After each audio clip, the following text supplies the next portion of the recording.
If you wake up more tired than when you went to bed, your sleep isn't broken. Your habits are.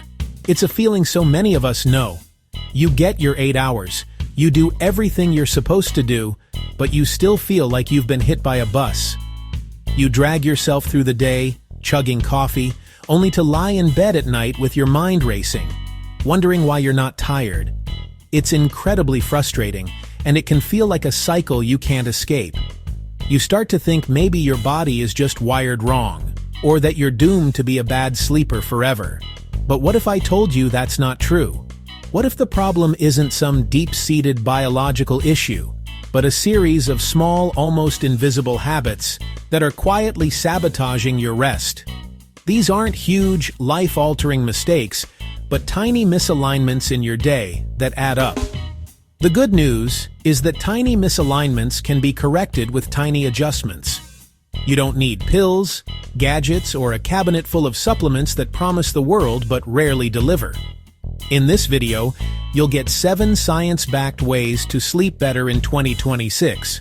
No supplements, no fluff, just tiny changes you can start tonight. Chapter 1. Alright, let's start with habit number 1. Lock in a sleep window. Now, I know what you're thinking.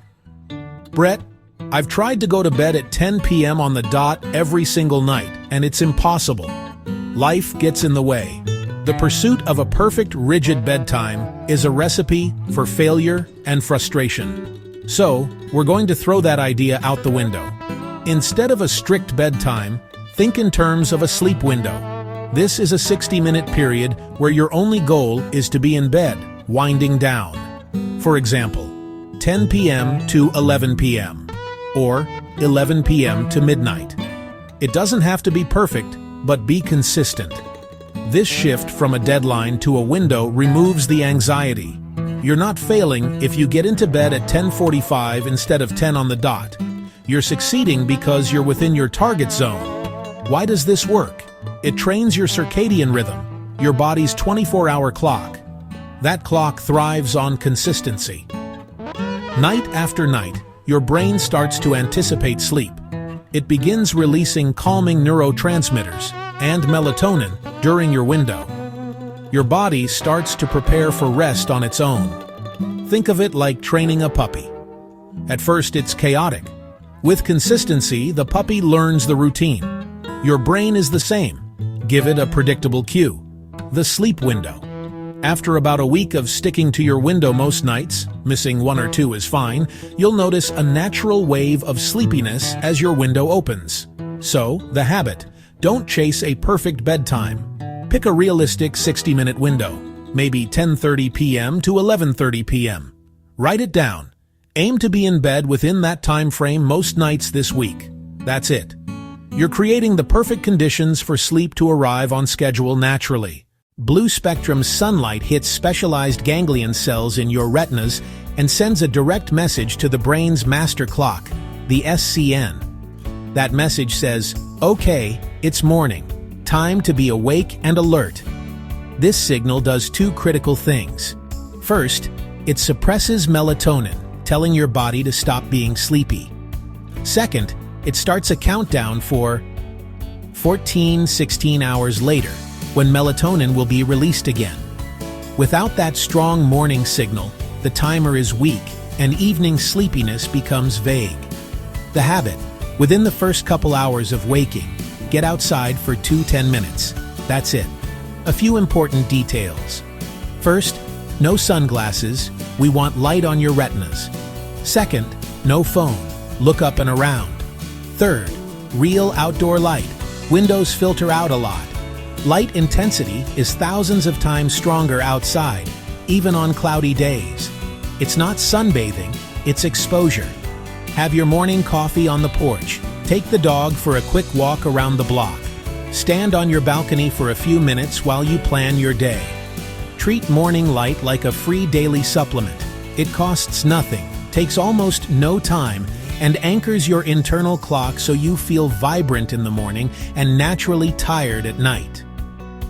Chapter 3. We've used morning light to start our sleep timer. At night, do the opposite. Turn down fake daylight.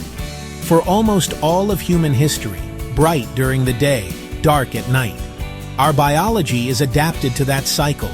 Today it's bright overheads, giant TVs, laptops, phones in our faces up to bedtime.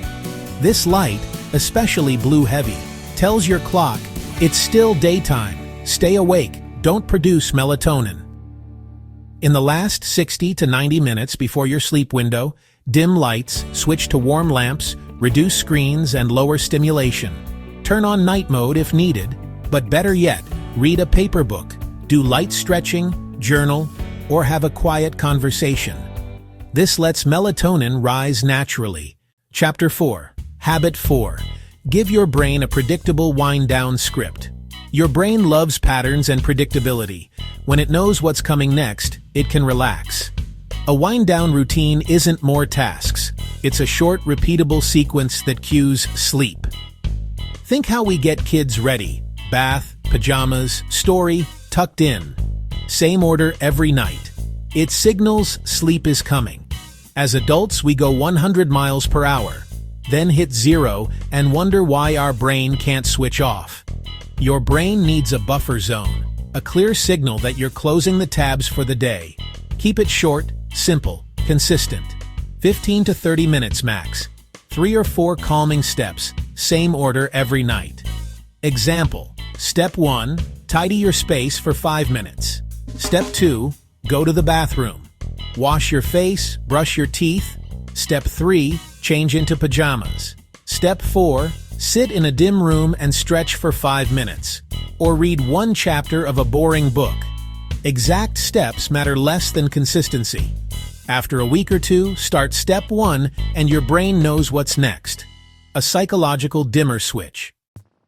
Chapter 5. Habit number 5. Make your room a cheap cave. The ideal environment for sleep is one that minimizes sensory input.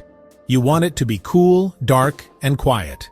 For millennia, we slept where nights were dark and temperatures dropped. Our bodies still sleep best under these conditions. A sliver of light, a sudden noise, or a rise in temperature can pull you out of deep sleep. You might not remember micro-awakenings, but they fragment sleep and leave you unrefreshed. The goal isn't a bunker. It's small, inexpensive adjustments to get 90% of the way there. Your core temperature needs to drop to sleep. Aim for about 60 to 67 Fahrenheit, 15 to 19 Celsius. Turn down the thermostat, crack a window, or run a basic fan. Light is the enemy of melatonin. Even small leaks or glowing LEDs can disrupt sleep. A simple eye mask is a high ROI tool. Blackout curtains are fantastic if you can add them. Cover or unplug little lights. Every bit of darkness helps. Unexpected noises fragment sleep. Foam earplugs are cheap and effective. A fan or a white noise app can mask unpredictables. These small changes make your room a sanctuary, reducing random wake-ups and helping you achieve deeper, more restorative sleep. Chapter 6. Habit number 6. Time your caffeine and heavy meals. This isn't about giving up coffee. I love coffee. It's about being strategic. Timing is everything. Caffeine blocks adenosine receptors. Adenosine builds sleep pressure. More adenosine equals a sleepier you. Caffeine has a long half-life, about 5 to 6 hours. Drink at 4 p.m. and half is still around at 9 or 10 p.m., still blocking sleep pressure. So set a caffeine curfew. Stop 6 to 8 hours before your target bedtime. If your sleep window starts at 10 p.m., last coffee no later than 2 to 4 p.m. A huge, heavy meal close to bedtime can be disruptive.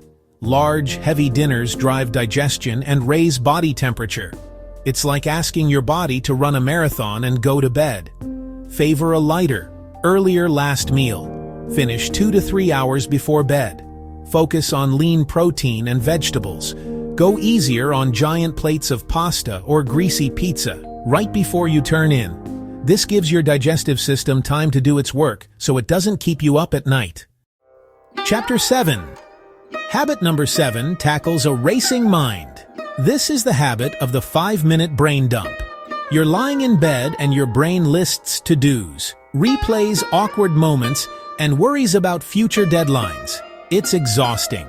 When distractions stop, your default mode network processes unresolved loops. Your brain is trying to help. Don't forget this, and this, and this. We need a way to offload and reassure it everything is captured. As part of your wind down, grab a notepad and pen. Set a timer for 5 minutes. During those 5 minutes, write down everything. No filter, no organization. To-dos like email Sarah, buy milk, prepare for meeting. Worries. What if my presentation goes badly? Random ideas, frustrations, anything. Just get it out. Then, in the last minute, jot a tiny first step next to a few items. For email Sarah, write, find her email address. For prepare for meeting, write, open the PowerPoint file. You're telling your brain it's captured and there's a plan. You've closed the loop. I've got this. It's saved. Now it can let go, making room for deep, peaceful rest. So there you have it. 7 tiny, science-backed habits that can completely transform your sleep.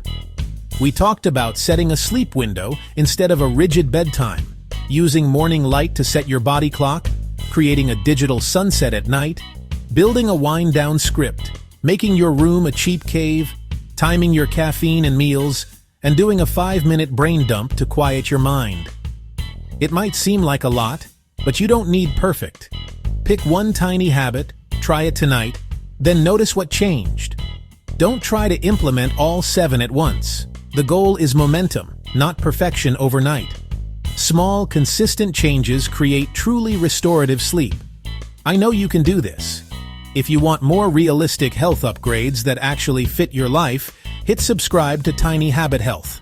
Thanks for watching, and sleep well.